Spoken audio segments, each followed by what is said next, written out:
भी काम जो होता है वो एक टीम वर्क होता है। अकेला आदमी कुछ नहीं कर सकता। मैं हूँ, मेरे टीचर्स हैं, मेरे ऑफिसर्स हैं, शिक्षा विभाग में जितने भी हमारे कर्मचारी हैं, एम्प्लॉई हैं, उनके एज टीम कलेक्टिव वे में ही ये सारा काम हमारा पेंडेमिक जो जितना फैला था उसमें हुआ। उसमें हमने मतलब जो हमारे पास कम से कम 6 चैनल ऐसे थे जो हमारे ब्रॉडकास्ट होते थे उत्कर्ष सोसाइटी पंचकुला से। उन चैनल्स पे हमने जब बिल्कुल घर से कोई नहीं निकल रहा था तब भी हमने बच्चों की पढ़ाई को जारी रखवाया। तो उसमें बच्चे जो हमारे दूरदर्शन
कोई भी काम जो होता है वो एक टीम वर्क होता है।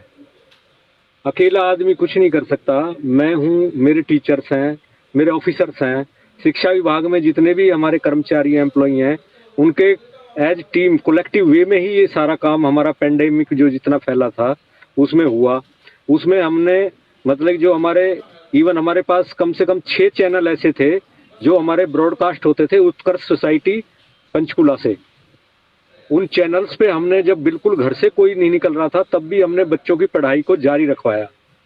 तो उसमें बच्चे जो हमारे दूरदर्शन के चैनल हैं उन पे भी पढ़ाई करवाई गई और बच्चों ने उसमें बहुत ही उत्साह से भाग लिया। इवन जो हमारा जो डिस्ट्रिक्ट था, जो पलवल डिस्ट्रिक्ट था, उसमें मैं आपको बताऊं कि उसमें 54% स्टूडेंट्स ने भाग लिया चैनल्स के थ्रू जो पढ़ाई करवाई गई।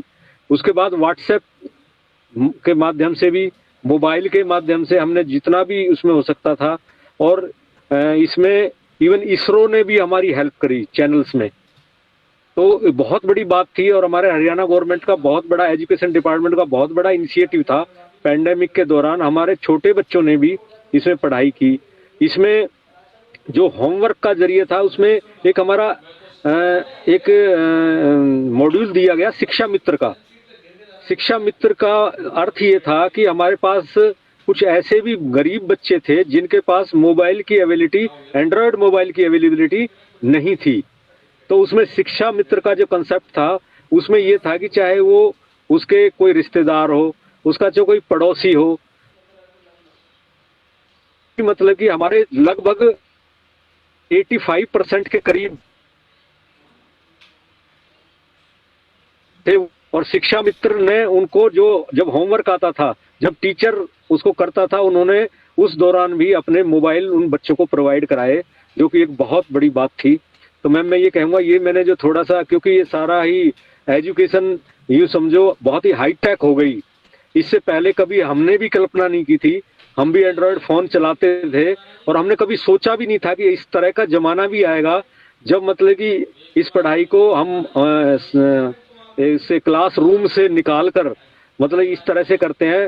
हाँ, बच्चे जो आईआईटी की कोचिंग लेते थे या कोई अपने पीएमटी की कोचिंग लेता है, ये बच्चे तो इसको यूज कर रहे थे अपने तरह तरह के ऐप से। लेकिन जो छोटे बच्चे थे वो भी अब ऑनलाइन होकर जो पढ़ाई कर रहे हैं, ये मतलब कि एक ड्रास्टिक चेंज आया है हमारे एजुकेशन सिस्टम में। और मैं इसे बहुत बड़ा चेंज मानता हूँ कि ये जो हमारा कोविड एक पेंडेमिक तो रहा ही, लेकिन इसने हमें एक ऐसा माहौल दे दिया पढ़ाई के लिए कि अब बच्चे बहुत सारे ऑनलाइन ही पढ़ाई चाहते हैं। वो तो ये कह रहे हैं कि सर क्लासरूम तो जाए ना जाए, पर इससे हमारी पढ़ाई अब हो जाती है। और वो खुद भी जो और भी ऐसे कई चैनल्स हैं जो मतलब कि पढ़ाई करवाते हैं, कई हमारे ऐसे जो कई एनजीओ हैं जो कई उन्होंने ऐप बना रखे हैं और ऐप के थ्रू वो पढ़ाई करवाते हैं। तो ना केवल हमारे जो गवर्नमेंट सिस्टम है उसको उसको बच्चे देख रहे हैं, बल्कि कई ऐप का भी यूज कर रहे हैं, जो अपने आप में एक बहुत बड़ी बात है। ये देखो, एक वर्ड है मोटिवेशन। मोटिवेशन का ऐसा है कि चाहे मैं डीओ हूं या मैं कोई और ज्वाइंट डायरेक्टर या कोई भी बन जाता है, आदमी को हर एज पर, हर स्टेप पर या हर एक पर एक मोटिवेशन की जरूरत पड़ती है। और उसके लिए जो हमारे टीचर्स हैं उनको मोटिवेट करना, पर्टिकुलर जिस हम स्थिति से निकल के आए हैं, जो हमारी जो कोरोना का पीरियड रहा, इससे लगभग हम उबर चुके हैं। हमारा जो हरियाणा स्टेट है उसमें नाम मात्र का ही थोड़ा बहुत रह गया होगा, वरना हमारा जो डिस्ट्रिक्ट पलवल है उसमें तो लगभग फ्री है, कोरोना फ्री है। तो इस जो सिचुएशन से जो मोटिवेशन का काम है वो हमारे कई, ये जो हमारे डिपार्टमेंट है उसने भी कई हमारे ट्रेनिंग प्रोग्राम कराए हैं। उनको भी इसमें जो टीचर्स हैं उन्होंने इनोवेटिव आइडिया का, हमारा एक प्रोग्राम चल रहा है फेस लिफ्टिंग का, मैं आपको अभी बताता हूँ। जैसे हरियाणा गवर्नमेंट में क्या है कि पूरी स्टेट में फेस लिफ्टिंग का काम चल रहा है। फेस लिफ्टिंग स्कूल्स के लिए लगभग 1.25 लाख के करीब एक स्कूल को ग्रांट दी गई है। वो लगभग हर स्कूल के पास है।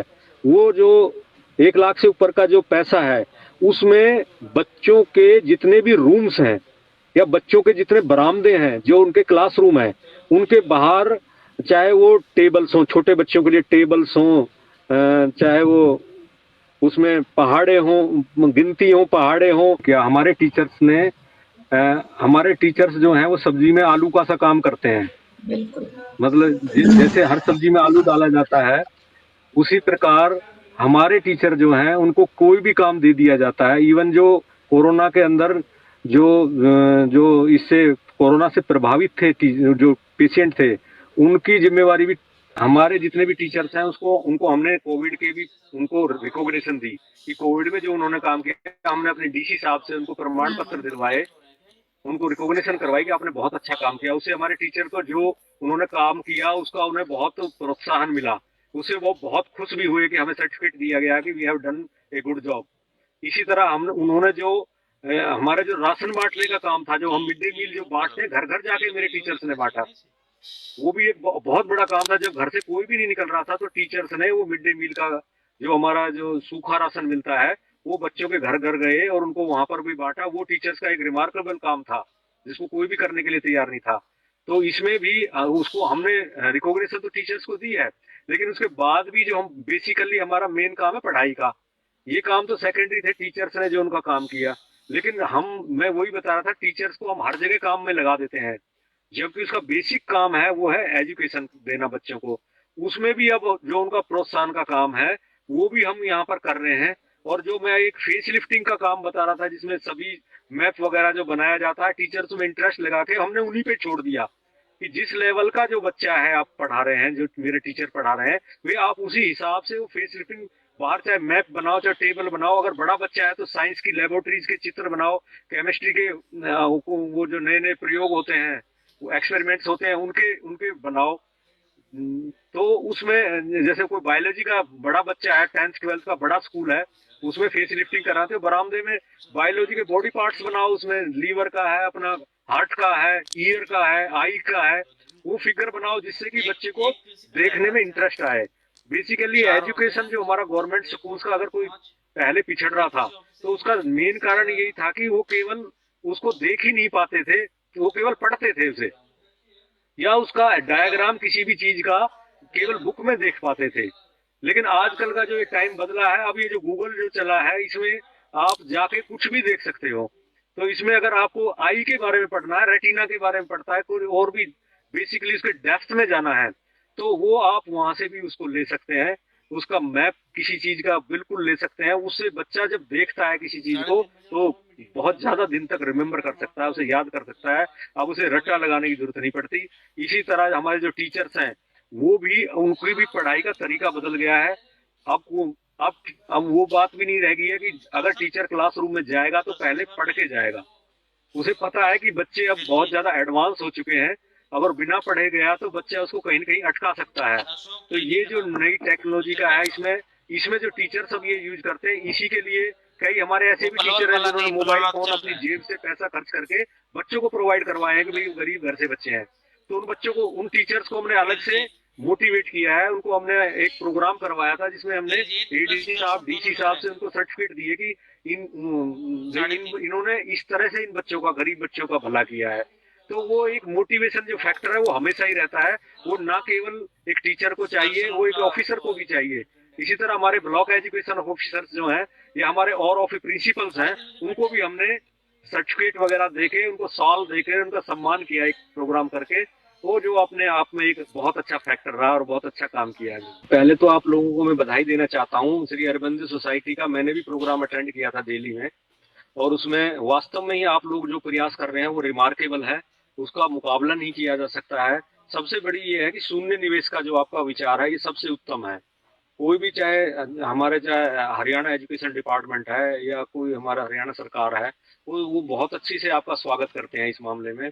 और वो आपने वास्तव में ही, मैं, मेरे पास शब्द नहीं है मतलब कि आप लोगों को बड़ाई करने के लिए कि आपने जितना प्रयास हमारे हरियाणा स्कूल एजुकेशन के लिए किया है उसको मैं शब्दों में नहीं, बयान नहीं कर सकता। लेकिन आप लोग बधाई के पात्र हैं वास्तव में। जो सपोर्ट किया है वो रिमार्केबल है। उसके बारे में आपने सारा बता ही दिया है कि आप जो जो काम कर रहे हैं उनको मैं रिपीट नहीं करना चाहता। तो वो सब आप लोग, मेरी तरफ से आप लोगों को बहुत बहुत बधाई है कि आप इसी तरह करते रहे। और हमें जितनी सपोर्ट आपसे मिल रही है वो अपने आप में एक अनूठा, मतलब उसका दूसरा उदाहरण हमें नहीं मिलता है। मैं श्री अरबिंदो सोसाइटी को एक बार फिर बधाई देना चाहता हूँ कि आप वास्तव में जो भी प्रयोग कर रहे हैं या जो भी इसमें रोल मॉडल स्कूल्स की जो बात कर रहे हैं, ये अपने आप में एक बहुत बड़ी बात होती है। ये देखो, मैं अगर बच्चे की बात करूं तो बच्चे के लिए टीचर जो है वो उसका रोल मॉडल होता है। हर बच्चा ये चाहता है कि जैसा मेरा टीचर दिख रहा है या दिख रही है, मैं मतलब कि उसी तरह का उसको वो करूं। छोटा बच्चा जो होता है, हमारा जो छोटा बच्चा है, वो पेरेंट्स की बात नहीं मानता है। वो टीचर की बात को फॉलो करता है। टीचर टीचर जो कहता है तो वो उसी की बात को वो कहता है कि यही सही है। तो कई बार आपने देखा होगा, हमारे भी छोटे छोटे बच्चे हैं, हम भी इनको टीचर के पास ले जाके ये कहते हैं कि मैम इस बच्चे को ये कहो, मेरे बच्चे को ये कहो कि ये इसको कहे। तो वो टीचर ने कह दिया तो वो बच्चा मान लेता है कि भाई ये बात अब सही है। तो सेम केस भी रोल मॉडल के लिए होता है मैम। आप कोई स्कूल, जैसे कोई 15 स्कूल जो स्थापित करने के हमारी श्री अरविंद सोसाइटी प्रयास कर रही है, जो करेगी, उसमें अगर इस तरह के स्कूल बनते हैं तो नेचुरल सी बात है, रोल मॉडल तो रोल मॉडल ही होता है। बाकी जो जितने भी स्कूल हैं उसको फॉलो करेंगे। और वो अपने आप में एक, अगर आप तो 15 की कह रहे हैं, मैं कहता हूँ एक हमारा क्लस्टर जो होता है, एक क्लस्टर में अगर एक स्कूल रोल मॉडल बन जाता है तो नेचुरल सी बात है सारे स्कूल उसी को ही फॉलो करेंगे, क्योंकि रोल मॉडल को हर कोई फॉलो करना चाहता है। तो ये आपका, मैं फिर वही कहूंगा कि आप जो प्रयोग कर रहे हैं वो वास्तव में अनूठे प्रयोग है और बधाई के पात्र हैं आप लोग कि इतना हमें सपोर्ट कर रहे हैं। ये आप वास्तव में इसे करें। हम तो उत्सुक हैं कि आपका ये कब ये प्रोग्राम स्टार्ट हो और हम भी इसे पूरा अपना सपोर्ट करें। माइक्रो स्कॉलरशिप तो ये देखो, आज के टाइम में अगर आप कोई भी कैश का जो इनिशिएटिव रखते हैं वो अपने आप में एक बहुत बड़ी बात होती है। क्योंकि एक छोटे बच्चे के लिए, एक सरकारी स्कूल के या गवर्नमेंट स्कूल के बच्चे के लिए ये बहुत बड़ी बात होती है कि आप 50 रुपीज भी अगर उसको वो इनिशिएटिव करते हैं, टीचर इसमें जरूर हेल्प करेंगे, क्योंकि बच्चे को अगर कहीं भी फायदा होता है। मैं एक बात और आपको बता देना चाहता हूँ, उसमें ऐसा है कि जब कोई बच्चा कहीं भी फर्स्ट आता है, चाहे वो स्टेट लेवल पे आए या नेशनल लेवल पे फर्स्ट आता है, उसके घर में उत्सव का माहौल होता है। तो हो सकता है उसकी माता, सिर्फ उसको जो प्रसन्न है, बच्चे की उपलब्धि से प्रसन्न होने वाले केवल दो ही आदमी हैं। एक उसके पेरेंट्स हैं और दूसरा उसका टीचर है। हालांकि पड़ोसी जो है वो उससे ये नहीं हो सकते कि इनका बच्चा स्टेट में फर्स्ट आया है तो खुश होंगे। एक्सटर्नली वो खुश दिखावा कर सकते हैं, लेकिन इंटरनली ये है कि हमारा बच्चा फर्स्ट नहीं आया। ये मैं आपको फैक्ट बता रहा हूँ। तो जो टीचर अपने स्टूडेंट को जो फर्स्ट देखता है तो उसका भी सिर गर्व से ऊंचा हो जाता है, भाई मेरा बच्चा। वो ये नहीं कहता कि ये बच्चा आया क्या, मेरा बच्चा फर्स्ट आया, मेरी क्लास का बच्चा स्टेट में इसने टॉप किया है, क्लास में टॉप किया, डिस्ट्रिक्ट टॉप किया है।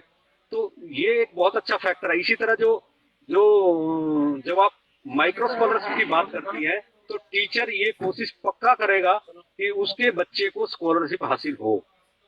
तो यही मैं आपको कहना चाहता हूँ कि ये आपका बहुत अच्छा इनिशिएटिव रहेगा, क्योंकि श्री अरबिंदो सोसाइटी जो भी आप प्रयोग कर रहे हैं वो वास्तव में लीक से हटके हैं।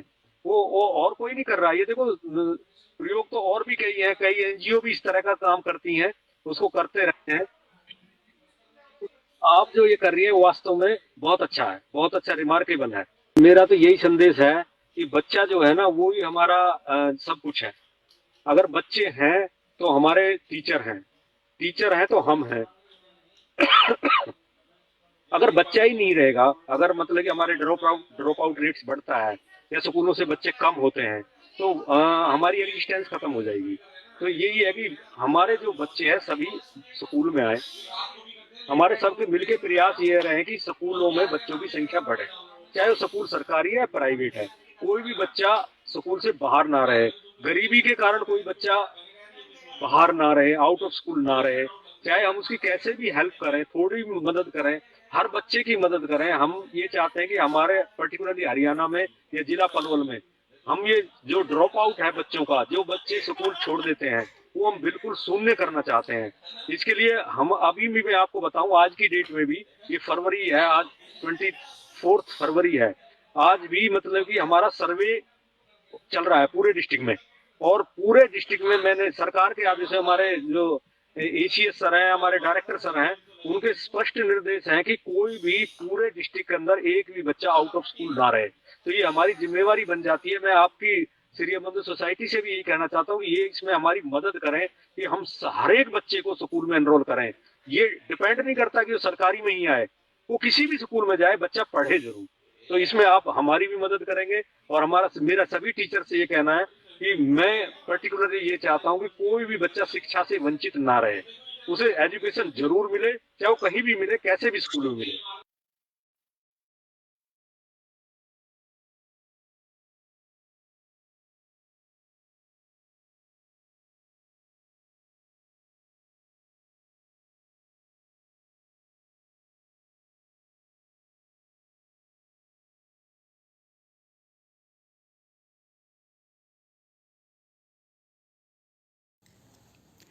नमस्कार साथियों, मेरा नाम मोना शर्मा है।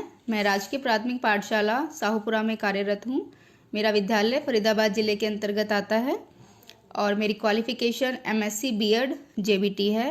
अगर मैं बात करूँ अपने ज़िले की विशेषताओं के बारे में, तो मेरे ज़िले की वैसे तो बहुत सारी विशेषताएं हैं, पर मुख्यतः ये है कि एक तो ये इंडस्ट्रियल हब माना जाता है हमारे राज्य हरियाणा का, और दूसरा यहाँ पर बहुत ही फेमस, बहुत ही अमेजिंग सूरजकुंड मेले का आयोजन किया जाता है, जहाँ पर हर साल देश विदेश से लाखों पर्यटक इस मेले को देखने के लिए आते हैं। हम भी हमारे विद्यालय से कई बार बच्चों को ले जाते हैं मेला दिखाने, ताकि इससे मिलने वाले लाभ को वे प्राप्त कर सकें। और मेरा जो विद्यालय है राजकीय प्राथमिक पाठशाला साहूपुरा, बहुत ही सुंदर है देखने में, बहुत सारे हरे भरे पेड़ हैं यहाँ पर। और मेरे विद्यालय को मुख्यमंत्री सौंदर्यीकरण पुरस्कार से भी नवाजा जा चुका है।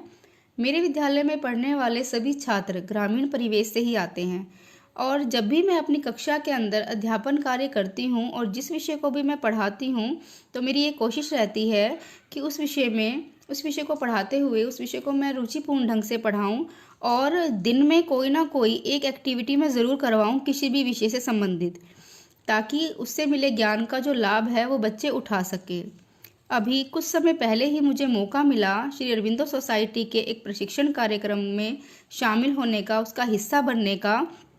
ये जो हमारा ऑनलाइन प्रशिक्षण कार्यक्रम चल रहा है, इसमें हमें तरह तरह के मॉड्यूल करवाए जा रहे हैं। इस ट्रेनिंग सेशन के दौरान जो हमारे प्रशिक्षक हैं श्री राम शर्मा जी, उनके जब मैंने ट्रेनिंग सेशंस ज्वाइन किए तो मुझे पता लगा कि जो शिक्षा का वास्तविक अर्थ जो है वो केवल बच्चों को ज्ञान प्रदान करना ही नहीं है, उस ज्ञान का उनके दैनिक और व्यवहारिक जीवन में उपयोग करना। अगर वो बच्चे उपयोग कर सकते हैं तो इसका मतलब वो शिक्षा हमारे द्वारा जो प्रदान की जा रही है शिक्षा उनके लिए वो उपयोगी है। तो श्री राम शर्मा जी ने हमें बताया कि बहुत से नवाचार ऐसे हैं, अगर उन नवाचारों को इम्प्लीमेंट करते हैं अपनी कक्षा के अंदर, तो हमें बहुत से लर्निंग आउटकम बहुत अच्छे देखने के लिए मिलते हैं कि बच्चे वास्तव में ही सीख रहे होते हैं। तो शिक्षा का जो वास्तविक अर्थ है, बच्चों को ना केवल एक अच्छा नागरिक बनाना है देश का, बल्कि उन्हें एक अच्छा विचारक बनाना और उनमें एक नेतृत्व की भावना का भी विकास करना है। तो श्री राम शर्मा जी जो हैं, उन्होंने हमें बताया कि बहुत सी गतिविधियां ऐसी हैं जो हमें अपनी कक्षा के अंदर पढ़ाते समय इम्प्लीमेंट करनी चाहिए ताकि टॉपिक को इंटरेस्टिंग बनाया जा सके और उन्हें प्ले वे मेथड से बच्चों तक जो है पहुंचाया जा सके। तो श्री अरविंदो सोसाइटी के सदस्य हैं वो ये काम बहुत ही अच्छा कर रहे हैं और उन्होंने हमें, सबसे अच्छी बात यह है कि पूरे राज्य के जो पूरे देश के जितने भी राज्य हैं, सभी राज्यों के जितने भी टीचर्स हैं, सबको उन्होंने एक मंच प्रदान करा है अपने इनोवेटिव आइडियाज़ को आगे लाने का।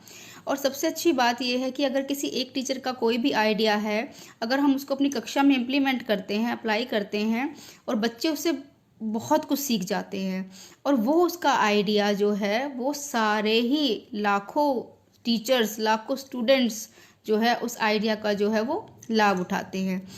तो क्या है कि जो हमारी शिक्षा है उसका जो दायरा है वो पाठ्य पुस्तकों तक ही सीमित नहीं है, उसका दायरा बहुत बड़ा है। ये नहीं है कि केवल किताबी ज्ञान ही हमें उनको देना है, हम बच्चों को जहाँ से भी शिक्षा दे सकते हैं, जहाँ से भी उसको हम सिखा सकते हैं। हमारी कोशिश यही रहनी चाहिए कि हम बच्चों को सिखाएं, चाहे हमारे आस पड़ोस हो, परिवार हो, पर्यावरण हो, परिवेश हो, ताकि उनका जो आने वाला भविष्य है, आने वाले भविष्य के अंदर जो चुनौतियाँ हैं उसके लिए हम उसको तैयार कर सके और उसका जो भविष्य है वो खुशहाल और मजबूत बना सके। तो ZIIEI यानी कि zero investment innovation for education initiatives जो है ये कोशिश करता रहता है लगातार कि कैसे गर्ल एजुकेशन को एम्पावरमेंट करे, पेरेंट्स का इन्वॉल्वमेंट कैसे बढ़ाए और जो ड्रॉप आउट रेट है बच्चों का वो कैसे कम करें। और ये जो ZIIEI है ये प्रमोट कर रहा है एक इनोवेटिव पाठशाला ऐप जिसे आप एंड्रॉयड फ़ोन में डाउनलोड कर सकते हैं, फ्री ऐप है। ये सपोर्ट भी करता है बहुत सारे बोर्ड्स को, जैसे यूपी बोर्ड है, MP बोर्ड है, हमारा हरियाणा बोर्ड है हमारा, और ये CBSE है, ICSE बोर्ड है, इन सबको सपोर्ट करता है। यहाँ आप नवाचार के बहुत सारी गतिविधियाँ देख सकते हैं। तो ये जो श्री अरविंदो सोसाइटी जो ये कार्यक्रम चला रहे हैं ये टीचर्स के मनोबल को बढ़ाने के लिए, उनके लिए तरह तरह के कार्यक्रमों का भी आयोजन करते रहते हैं। जैसे अभी थोड़े समय पहले ही इन्होंने एक प्रोग्राम का आयोजन किया था जिसमें हमारे शिक्षा मंत्री डॉक्टर रमेश पोखरियाल जी द्वारा बहुत से टीचर्स को उनके इनोवेटिव आइडियाज़ के लिए सम्मानित भी किया गया, जिससे टीचर्स का जो टीचर्स को मोटिवेशन मिलता है और अपने आइडियाज़ को आगे लाने के लिए। और मैं तहे दिल से शुक्रिया अदा करना चाहती हूँ श्री अरविंदो सोसाइटी का और हमारे प्रशिक्षक श्री राम शर्मा जी का, जिन्होंने हमको ये मंच प्रदान किया अपनी बात कहने का, अपनी बात रखने का। और मैं चाहती हूँ कि मैं आगे भी ऐसे जितने भी प्रशिक्षण कार्यक्रम आयोजित करे वो मुझे ज़रूर शामिल करे उसमें। मुझे बड़ी खुशी होगी अगर मैं उनका हिस्सा रहूँगी। तो अंत में मैं यही कहना चाहूँगी, श्री राम शर्मा जी जो हमारी क्वेरीज बड़ी अच्छे से डील करते हैं, हमको बड़े ही पेशेंस से सुनते हैं और हमको उनको अपनी बात रखने में कोई संकोच भी नहीं होता कि अच्छे से हमको मतलब समझाते हैं, जो कुछ भी हमारी क्वेरीज होती है हमारा मार्गदर्शन करते हैं अच्छे से। तो big thanks to Shri Aurobindo society and Shri Ram Sharma. तो थैंक यू।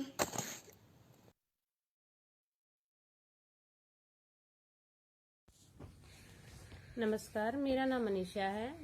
मैंने BA JBT किया है। शिक्षा में मेरा अनुभव 12 वर्ष का रहा है। मैं चरखी दादरी जिले से हूँ। मेरे स्कूल का नाम राजकीय प्राथमिक पाठशाला ढाणी रावड़दी है। उसमें 70 बच्चे हैं जो बहुत ही गरीब तबके के हैं। उसमें 50% बच्चे दूसरे राज्य से हैं जो कभी कभार अपने राज्यों में चले जाते हैं और कभी कभार अपने मम्मी पापा के साथ मजदूरी करते हैं। मैं चाहती थी कि मैं इन बच्चों को भी रट्टामार प्रणाली से निकालकर एक्टिविटी बेस्ड शिक्षा दूं, जिससे कि बच्चों ये करके सीखें, क्योंकि करके सीखने से बच्चा जल्दी भूलता नहीं है और हर चीज वो अपने दिमाग में बैठा लेता है। जैसे कि हम किसी को बोले कि भाई चपाती रोटी बनाओ, एक तो हम उसे बोल दें कि बेटा पहले आटा गूंदो, फिर उसको तवे चकले बेलन से बेलो, फिर हम उसको सेक देते हैं। एक हम उसी चीज को एक्टिविटी करवा के उन्हीं बच्चों से करवा के सिखाएं कि आपको ऐसे करना, हम सिर्फ उन्हें निर्देश दें और बच्चा खुद करे। तो मैं यही चाहती थी कि वो एक्टिविटी बेस से अपनी शिक्षा को ग्रहण करें। लेकिन दिमाग में तो बहुत आइडिया जाते थे कि ये करें वो करें, लेकिन क्या होता था कि जब भी मैं कुछ करवाती थी तो मेरे अंदर कॉन्फिडेंस नहीं आता था और नहीं मैं ये सोचती थी कि मैं ये चीज कहाँ से लेके आऊंगी, ये कैसे करूंगी, वो कैसे करूंगी। इसी बीच जब मैंने अरविंदो सोसाइटी के ZIIEI पर प्रशिक्षण प्राप्त किया तब पता चला कि बिना पैसे के भी ऐसे नवाचार किए जा सकते हैं जिससे पढ़ाई के तरीकों में सुधार आए और हमें एक्टिविटी बच्चों से करवा सके। इनोवेटिव पाठशाला की विभिन्न गतिविधियों से सीखने का तरीका पता चला तो मेरे अंदर आत्मविश्वास आया और मुझे खुशी हुई कि इस काम को करने में ZIIEI के प्रशिक्षक श्री राम शर्मा ने मेरी बहुत मदद की। उन्होंने हर टॉपिक को इतने अच्छे से समझाया कि मेरे अंदर जो कॉन्फिडेंस था वो बहुत बढ़ा और मैं बच्चों में हर एक्टिविटी को कर सकती हूँ। पढ़ाई को नवाचारों के साथ पढ़ा सकती हूँ। मैं श्री अरविंदो सोसाइटी और HDFC के बैंक को यह मंच प्रदान करने का धन्यवाद करती हूँ। धन्यवाद श्री अरविंदो सोसाइटी, धन्यवाद श्री राम शर्मा जी, जो आपने हमें हर मॉड्यूल को इतने बारीकी से इतनी अच्छे तरीके से समझाया कि हमें कोई डाउट नहीं रहा। धन्यवाद।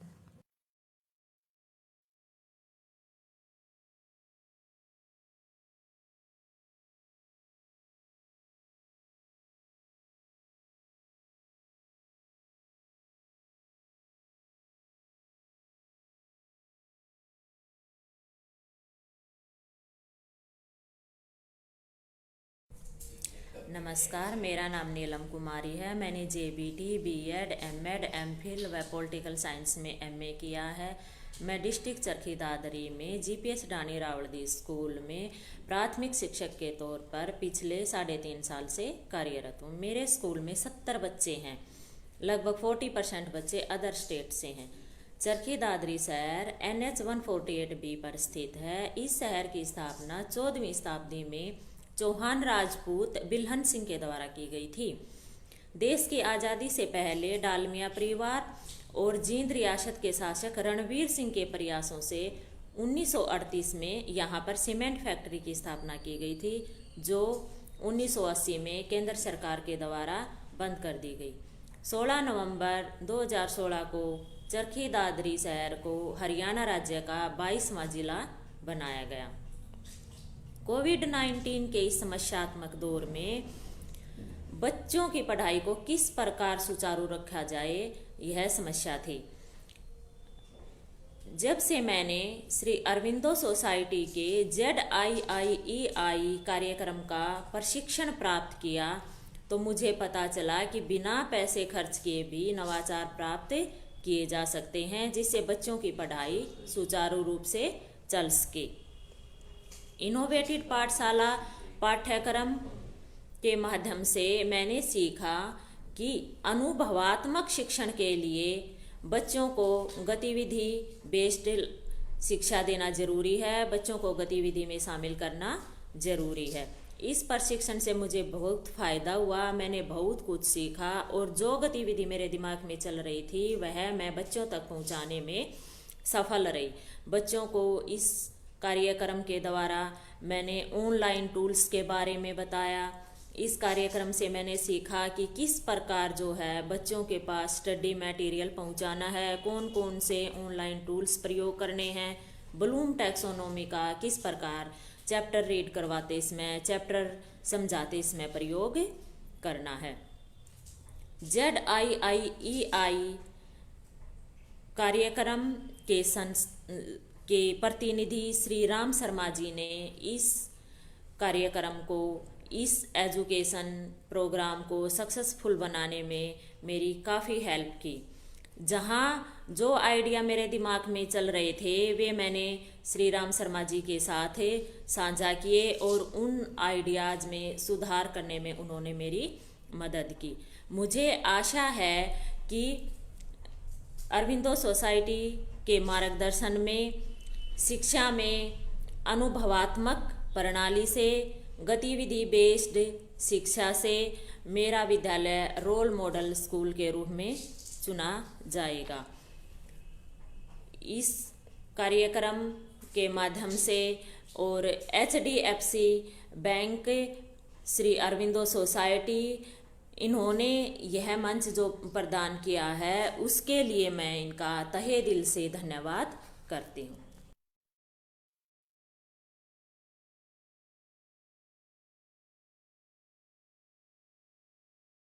नमस्कार, मेरा नाम सरिता सैनी है।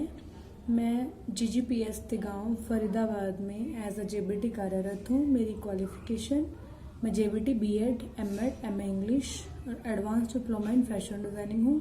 3.5 साल से मैं GGPS तिगांव में एज अ JBT कार्यरत हूँ। उससे पहले 1 साल मैंने केंद्रीय विद्यालय अम्बाला कैंट में जॉब किया और 1 साल कन्या गुरुकुल कुरुक्षेत्र में जॉब की है। वैसे मैं कुरुक्षेत्र की रहने वाली हूँ, जहाँ पर गीता जयंती का मेला, अंतर्राष्ट्रीय मेला लगता है, और सेम फरीदाबाद में भी एक अंतर्राष्ट्रीय मेला सूरज कुंड जो लगता है, जो बहुत फेमस है, जो सन 1987 में पहली बार भारतीय हस्तशिल्प को प्रोत्साहन देने के लिए लगाया गया था और 2013 में इसे अंतर्राष्ट्रीय मेले का दर्जा दिया गया। अब मैं बात करना चाहूँगी जिन स्कूल्स में मैं टीच करती हूँ। जैसे कि आप सबको मालूम है, हमारे हरियाणा के गवर्नमेंट स्कूल्स में ज़्यादातर बच्चे जो आते हैं या तो जो मजदूरी करते हैं, गरीब बच्चे होते हैं जिनके पास पैसे की कमी लगा लो, माता पिता के पास बच्चों के लिए समय की कमी लगा लो, क्योंकि माता पिता मजदूरी करते हैं या जो भी काम करते हैं ज़्यादातर बिजी रहते हैं और बच्चों की संख्या ज़्यादा होती है। तिगांव जहाँ पर मैं हूँ वहाँ पर मुस्लिम बच्चे भी हैं और गरीब बच्चे भी हैं, जो कि अगर आप कुछ इनोवेटिव और कुछ क्रिएटिव एक्टिविटी कराना चाहो तो बच्चों के पास, अगर आप कुछ छोटा मोटा कुछ मंगाते हो कि चलो आजकल वो कुछ इनोवेटिव बनाएंगे, कुछ करेंगे, तो क्या होता है, बच्चों के पास पैसे नहीं हो पाते या फिर उनके माता पिता के पास इतना समय नहीं हो पाता कि वो उनकी इच्छाओं को या उसको जाने कि बच्चे को इस चीज़ की ज़रूरत है और वो काम कर पाए। जैसे कि मैंने बताया, मैं जब केंद्रीय विद्यालय में थी या कन्या गुरुकुल में थी तो वहाँ पर हमारे पास smart classes, smart room, smart और भी बहुत सी मटेरियल्स एक्टिविटीज़ के लिए अवेलेबल होते थे। बट जब आप यहाँ पर इस गवर्नमेंट स्कूल्स में जब आप टीच करते हो तो आपको इस चीज़ की कमी महसूस होती है और कहीं ना कहीं हमारे टीचिंग लर्निंग प्रोसेस को भी इफ़ेक्ट करती है। जो आप चाहते हो कि आपकी टीचिंग लर्निंग में वो इनोवेटिव, इफेक्टिव जो हो वो नहीं हो पाता, या मनी की कमी लगा लो या फिर कुछ और रीजंस लगा लो। बट जब से मैं अरविंदो सोसाइटी के ZIIEI कार्यक्रम का प्रशिक्षण जब से मैंने प्राप्त किया और मुझे पता चला कि बिना पैसे के भी आप ऐसे नवाचार, इनोवेटिव, डिफरेंट आइडियाज़ अपने टीचिंग लर्निंग प्रोसेस में ला सकते हो, जिससे आपकी टीचिंग लर्निंग बहुत इफेक्टिव हो जाएगी और आपके टीचिंग लर्निंग में सुधार भी होगा। आपको बहुत सी ऐसी डिफरेंट एक्टिविटीज़ मिलेंगी जो आप बिना पैसा खर्च करें और मतलब बिना स्मार्ट क्लास, बिना स्मार्ट रूम के भी वो सब करा सकते हो। जैसे कि मेरे माइंड में बहुत से आइडियाज़, बहुत से मैं ऐसा कुछ करती रहती थी, बट उसको एक सुधार के रूप में, उसको एक नया मार्गदर्शन जो दिया वो ZIIEI ने मुझे दिया। इनोवेटिव पाठशाला कार्यक्रम के दौरान भी, जो उसका पाठ्यक्रम था उसके दौरान भी मुझे बहुत सी डिफरेंट एक्टिविटीज़, इनोवेटिव एक्टिविटीज़ का आधार मुझे पता चला और जो कि मेरी टीचिंग लर्निंग प्रोसेस में बहुत हेल्पफुल रहा। मेरे बच्चों को बहुत अच्छा सीखने को मिला। मुझे बहुत खुशी है ये बताते हुए कि इस काम में ZIIEI के प्रशिक्षक मिस्टर श्री राम शर्मा सर ने भी हमारे आइडियाज़ को, हमारी लर्निंग को सुधार के लिए बहुत सी हेल्प की है। और इनके जो ZIIEI ने जो हमें ऑनलाइन टीचिंग का भी बहुत सा मतलब डिफरेंट हमें तरीके बताए। जैसे कि जब आप टीचिंग में आ जाते हो तो जो इनोवेटिव, डिफरेंट जो आजकल जो चल रहा होता है, शायद कहीं ना कहीं हम उस चीज़ से पीछे रह जाते हैं एज कम्पेयर टू जब आप पढ़ रहे होते हैं, उसमें आप ज़्यादा एक्टिव रहते हैं। बट ZIIEI के द्वारा हम उन नए, डिफरेंट, इनोवेटिव ऑनलाइन टीचिंग से भी रूबरू हुए और हमें बहुत कुछ सीखने को मिला। तो मैं अरविंदो सोसाइटी और HTFC को थैंकफुल हूँ कि हमें ये मंच मिला जिसमें हम अपने आइडियाज़ को और सुधार पाए और हमें एक अच्छा प्लेटफॉर्म मिला। Thank you.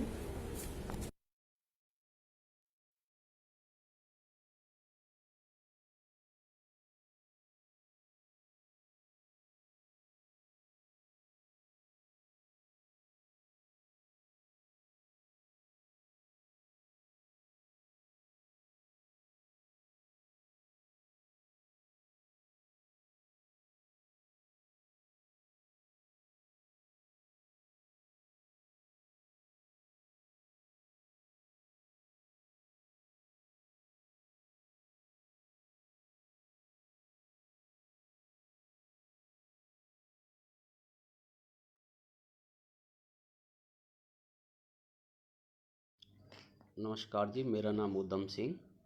मैं GPS डाडगा ब्लॉक होडल, जिला पलवल में पिछले 3.5 वर्ष से JBT पद पर कार्यरत हूँ।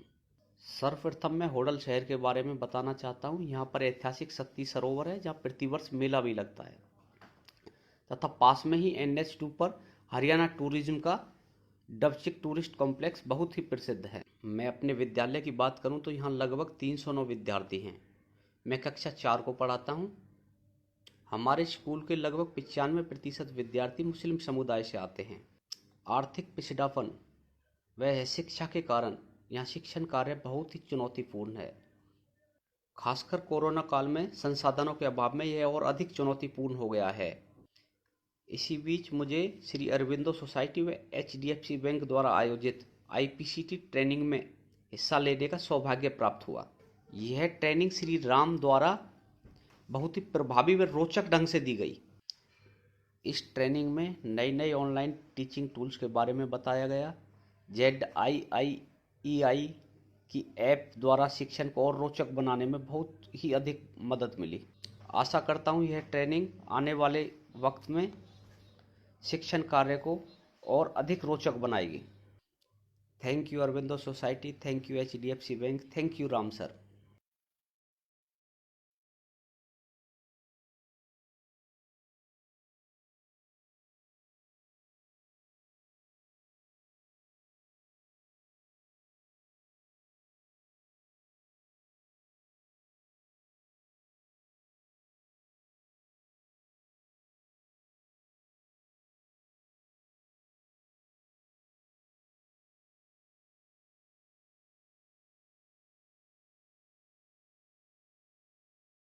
जहाँ पे कोविड से पहले की बात है, तो उस समय तो अध्यापक और छात्र एक दूसरे के साथ रूबरू थे। तो हम क्रियात्मक रुचि विकसित करने के लिए और बच्चों को हम विभिन्न तरीकों से, विजुअल जो तरीके हैं उनसे बच्चों को लगातार उनकी पढ़ाई में, उनके शिक्षण को, उनके अनुभव में शामिल करते हुए आगे बढ़ा रहे थे। इसमें अरविंदो सोसाइटी की जो हमारी इंग्लिश की किट थी, मैथमेटिक्स की भी किट थी, उनका भी हमारे विद्यालयों में भरपूर प्रयोग किया जा रहा था और उससे बच्चों को लाभ भी हो रहा था। लेकिन जैसे ही कोरोना काल शुरू हुआ तो एक चुनौती थी हमारे लिए कि अब हम अपने बच्चों के लिए, खासकर छोटे बच्चों के लिए, किस तरह उनकी पढ़ाई को हम आगे चलाएं और किस तरह उनके ज्ञान में वृद्धि कर पाए।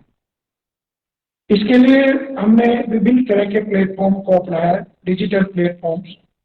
बच्चों के मोबाइल नंबर लिए उन सबको व्हाट्सएप से या और दूसरे जो इस तरह के ग्रुप्स थे उनके माध्यम से उनको जोड़ा। उनके माँ बाप के साथ वर्चुअल मीटिंग की, जिस तरह से आपकी और हमारी मीटिंग हो रही है।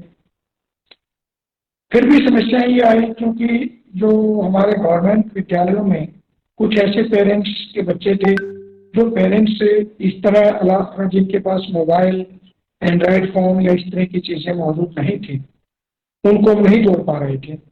उसके लिए हमने शिक्षा मित्र नाम की एक योजना चलाई कि उनके अड़ोस पड़ोस में जिसके पास भी कोई इस तरह का मोबाइल है तो वो उन छोटे बच्चों की या उस एक गरीब परिवार है उसकी कम से कम इतनी मदद तो जरूर करे कि 1 घंटा 2 घंटा अपना फोन उसको दे, ताकि हम जिस किसी ग्रुप के माध्यम से उनके पास पिक्चर भेज रहे हैं, कोई काम भेज रहे हैं, कोई अभ्यास पुस्तिका का कोई पेज भेज रहे हैं या अपनी कोई ऑडियो रिकॉर्डिंग भेज रहे हैं, ताकि वो बच्चा उसको सुने और सुन करके एटलीस्ट कुछ तो सीखे।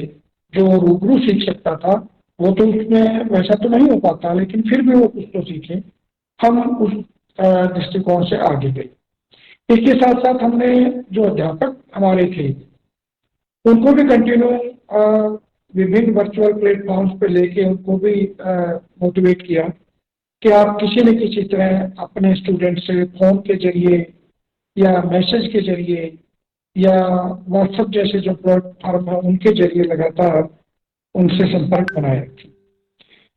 जब हमें स्कूल ओपन करने की परमिशन मिली, जिसमें केवल स्टूडेंट्स को परमिशन नहीं थी, केवल अध्यापक स्कूल में जा रहे थे, उस समय हमने थोड़ा सा ये किया कि वो सोशल डिस्टेंस बनाते हुए और जो भी गाइडलाइन सरकार की थी उसका पालन करते हुए वे गांव में बच्चों के घरों तक किसी तरह पहुंचे और सोशल डिस्टेंसिंग के साथ अपने बच्चों के साथ किसी न किसी तरह रूबरू हों। और इसमें भी हमारे टीचर्स ने अच्छा काम किया और हम पढ़ाई को आगे लेकर के जा पाए। इसके साथ साथ वे अध्यापक जो आपके अरविंदो सोसाइटी के माध्यम से जिन 25 टीचर्स के साथ जिला कक्षी दादरी की लगातार मीटिंग्स हुई और उनको वर्चुअल प्लेटफॉर्म के जरिए ट्रेन किया गया कि कैसे वो कम से कम खर्चे में अधिक से अधिक बच्चों को ज्ञान उपलब्ध करा सकते हैं, उन टीचर्स ने भी अपने फील्ड में बहुत बढ़िया काम किया, वो अभी भी कर रहे हैं। और उनके बच्चों को और उन्होंने अपने साथियों को भी बताया कि हम अरविंदो सोसाइटी की प्लेटफॉर्म से कुछ जो चीज़ें सीख रहे हैं उनका आप भी उपयोग कीजिए ताकि आगे चल के हम बच्चों को और बेहतर तरीके से पढ़ा पाएं और उनके ज्ञान विज्ञान में वृद्धि कर पाएं। सारे हमारे टीचर ऐसे भी थे जो बुजुर्ग टीचर थे जो जिन्होंने पहले कभी एंड्रॉयड फ़ोन ही यूज नहीं किया था। अब उनको अपने फ़ोन के जरिए बच्चों से किसी न किसी तरह संपर्क बनाना था, तो उनको मोटिवेट किया गया है कि वो अपने बच्चों से सीखें, क्योंकि बच्चों के पास एंड्रॉयड फ़ोन थे, वो चलाते थे उनके परिवार में। तो हमारे टीचर्स ने जो लगातार उनके, क्योंकि हम सबके हमारे पास जैसे मोबाइल नंबर होते हैं, तो अपने ABRC BRP जो हमारे कार्यरत हैं उनके माध्यम से या ब्लॉक एजुकेशन ऑफिसर्स हैं उनके माध्यम से खुद मैंने भी कंटिन्यू सभी टीचर्स के साथ जो जिनकी इस तरह की प्रॉब्लम थी उनके साथ संपर्क किए।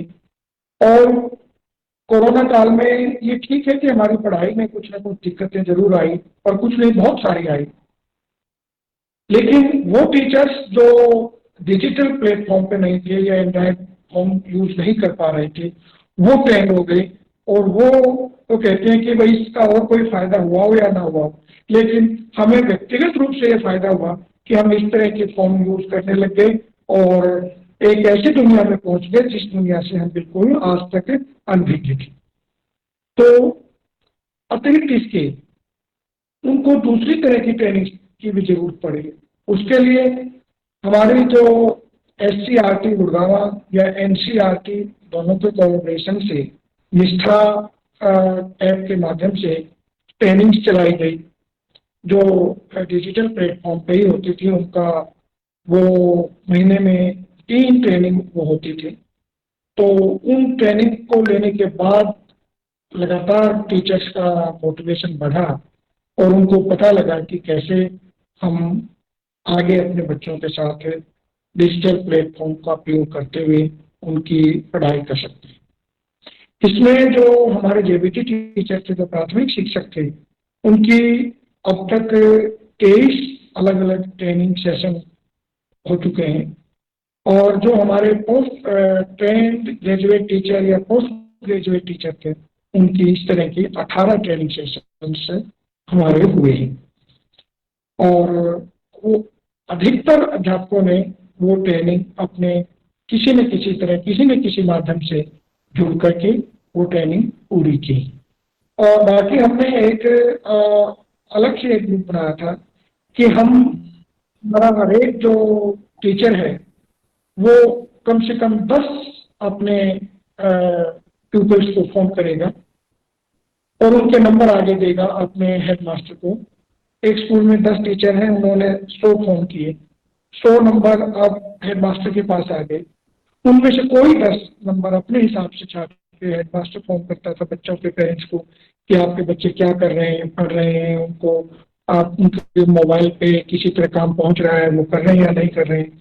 अब जितने हेडमास्टर थे वो जिन जिन बच्चों को उन्होंने फोन किया वो नंबर हमारे BOs के पास भेजते थे। हमारे BOs भी उनमें से कोई 10 पेरेंट्स को कॉल करते थे। अब जिनको BOs कॉल करते थे वे 10 नंबर हमारे डिस्ट्रिक्ट लेवल पे आ जाते थे। जैसे मेरे पास 3 खंड शिक्षा अधिकारी हैं तो मेरे पास 30 नंबर आ जाते थे। मैं भी करके देखता था।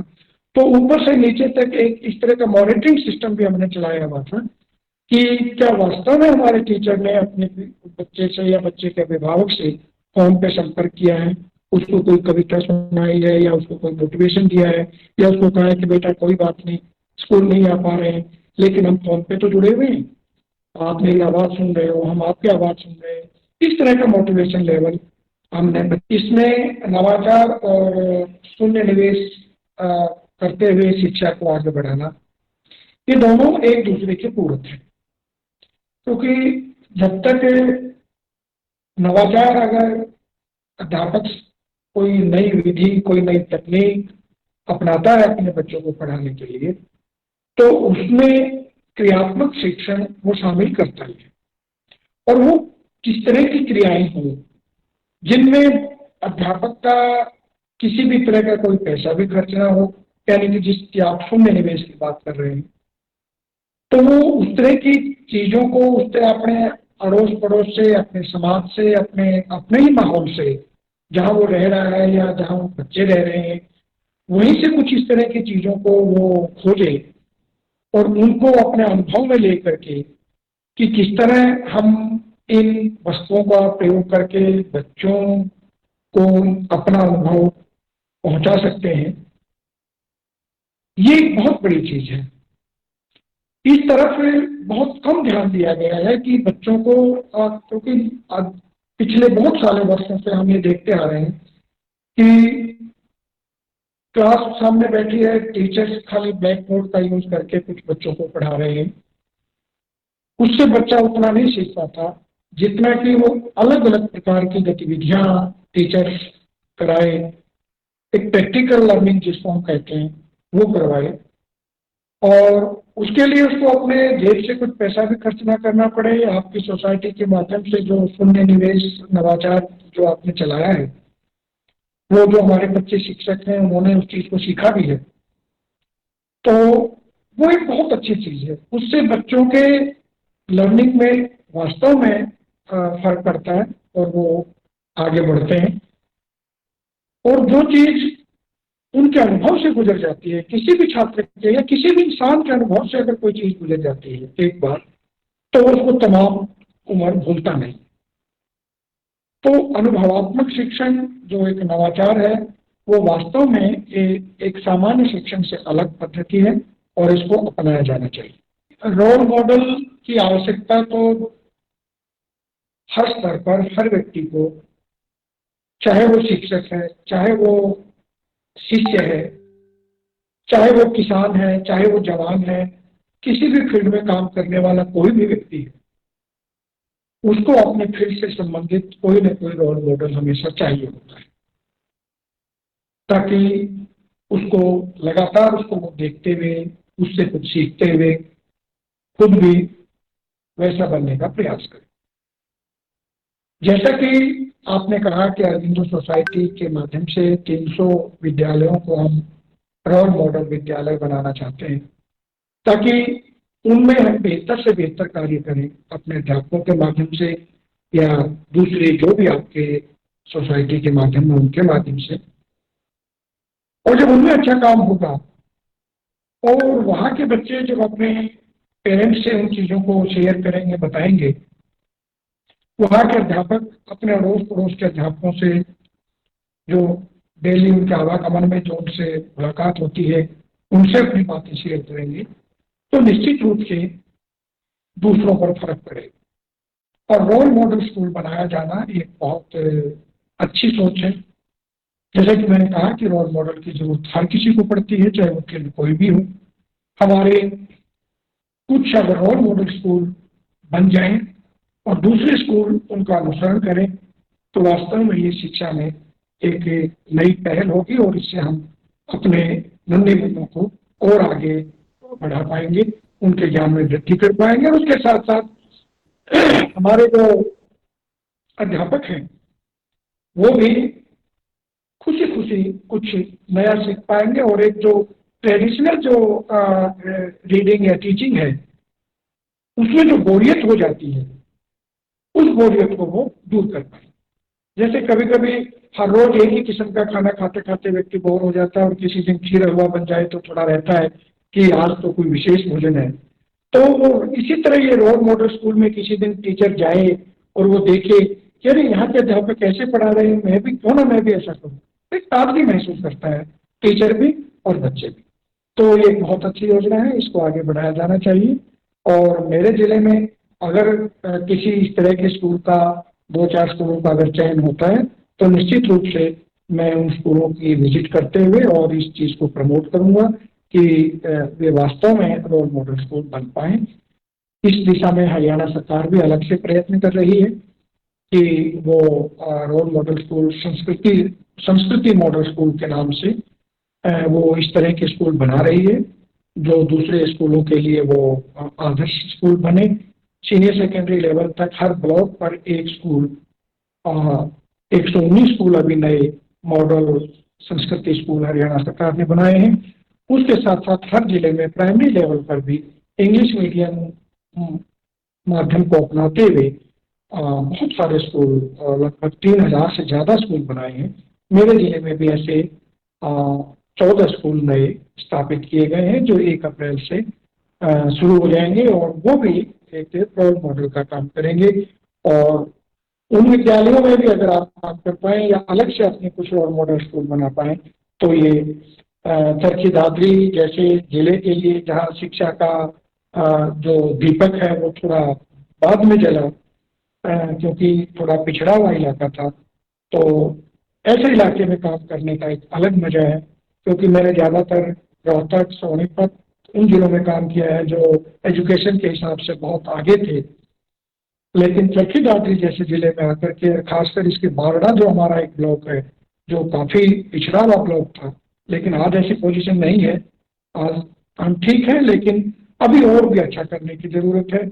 और इसमें अगर आपका सहयोग हमें मिलता है तो हम उसका धन्यवादी रहेंगे और आपका अपेक्षा भी करेंगे कि हमें वो सहयोग मिले। ऑनर स्कॉलरशिप एक बहुत अच्छी योजना है। अभी एलआईडी से पहले राम यहाँ पे काम कर रहे थे मेरे साथ, तो मेरे ऑफिस में उनकी 2 से 3 विजिट हुई है।